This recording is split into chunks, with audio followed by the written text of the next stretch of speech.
Minister pause the paying of his carbon tax for 3% of families in region where he is plummeting in the polls.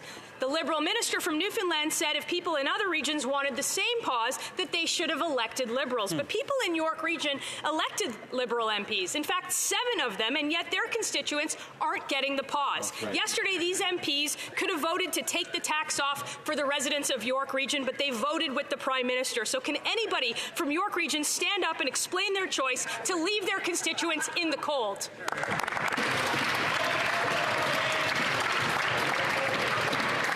The Honourable Minister.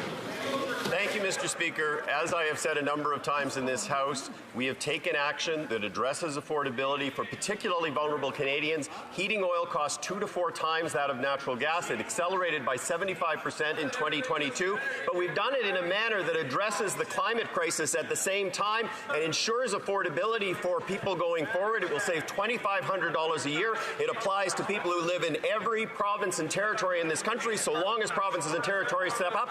The shame in this chamber is that this party has no plan to address the climate crisis. I don't even know if they believe it, but they certainly don't act as though they actually think it's important.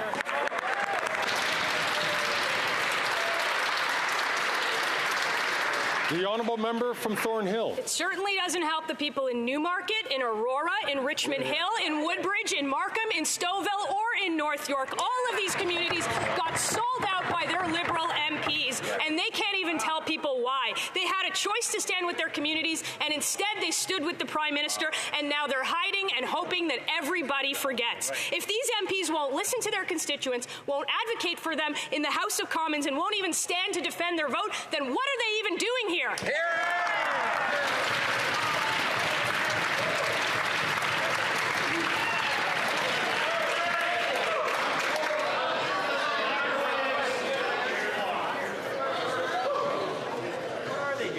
The Honourable Minister.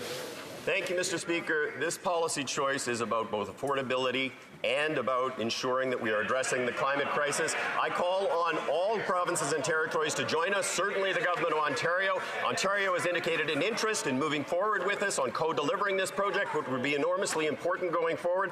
But I would say, Mr. Speaker, that yesterday the Leader of the Opposition essentially said that he will walk away from Canada's climate targets, eroding the Canada's credibility in the international community, eroding the ability of the world to address the climate crisis. This is enormously reckless, Mr. Speaker. It is an enormous risk for the future of our children. Shame on him.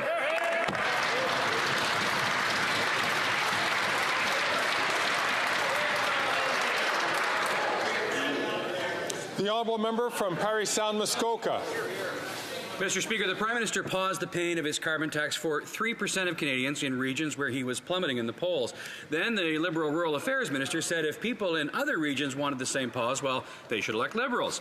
But the people of Sudbury did elect a Liberal MP, and yet her constituents aren't getting a break. Yesterday, she could have voted to pause the carbon tax on all forms of home heating for the residents of Sudbury. But she voted no. Wow. Why is this government so committed to quadrupling their carbon tax that they forced the member for Sudbury to leave her constituents out in the cold? Hear, hear. The Honourable Minister.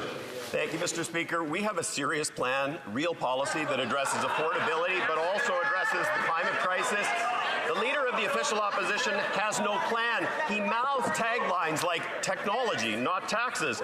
These coming from a guy who actually has zero background in technology, zero background in business.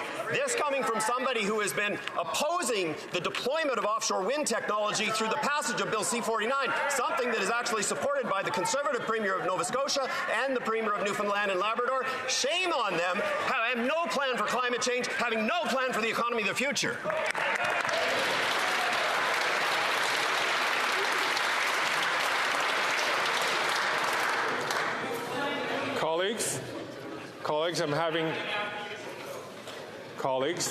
I'm having some difficulty hearing members ask questions and to give answers. I would ask, please, that you do not exchange or engage in conversations across the aisle until you have the floor. The Honourable Member from Parry Sound Muskoka. Well, just this morning, the Environment Commissioner confirmed that this government's so-called climate plan is nothing more than a punishing tax on heat, gas, and groceries. And after yesterday's vote, it is crystal clear that this NDP Liberal government has no plan to make life more affordable either. Yesterday, the member for Sault Ste. Marie could have voted to pause the carbon tax on home heating for all the residents of the Soo and all of Northern Ontario. But he voted no. Why is this government so committed to quadrupling the carbon tax that they forced the member for Sault Ste. Marie to leave his constituents out in the cold? The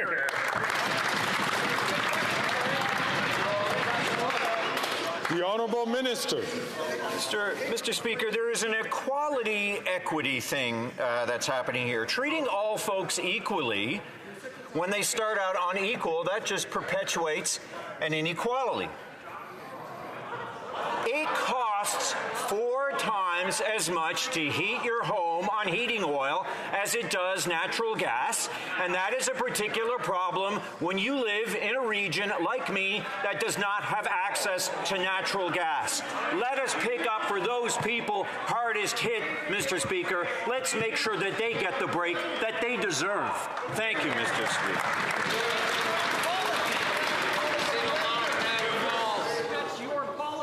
Colleagues, I'm going to ask the members from South Shore St. Margaret's, please, and his neighbour to please take the floor when a question comes to you, and then we can listen to the answer without any problems. The Honourable Member from Kenora.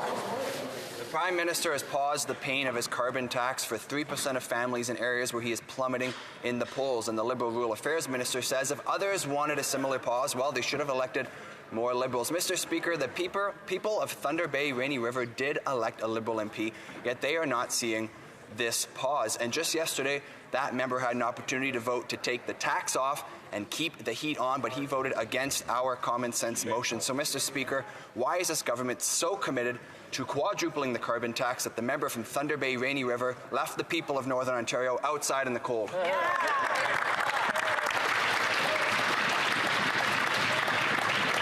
The Honourable Minister. Thank you, Mr. Speaker. As I have said before, we put forward a plan that addresses affordability in the long term for vulnerable Canadians who are suffering from high costs associated with home heating oil that has accelerated significantly in the last 2 years, but done it in a manner that is consistent with the fight against climate change, a fight that is not just Canadian, but is happening in countries around the world. I would say, Mr. Speaker, that it is the height of hypocrisy for the member opposite to be talking about this, about a price on pollution that they endorsed in their campaign platform and was part of the basis on which he was elected to this House.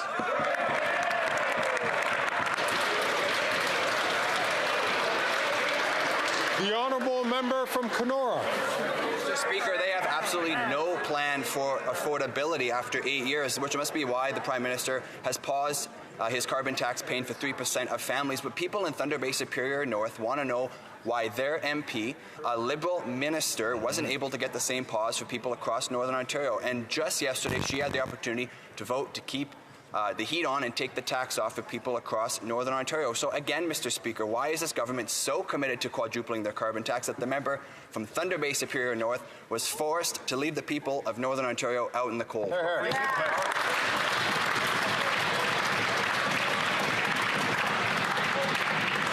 The Honourable Member, the Honourable Minister. Thank you, Mr. Speaker. As I've said a number of times, it is shameful that the party opposite has no plan to address a crisis that is a crisis facing all of humanity.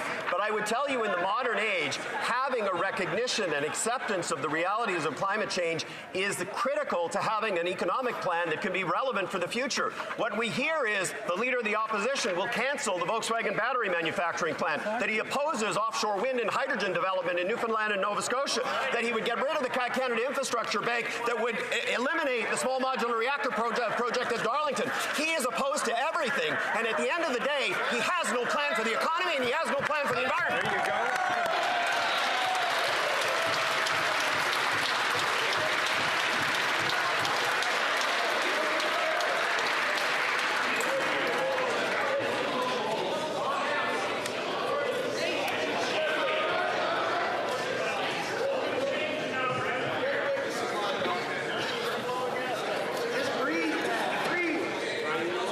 J'invite tous les députés I ask all members to please follow your whip's signals in order to keep calm here in this place.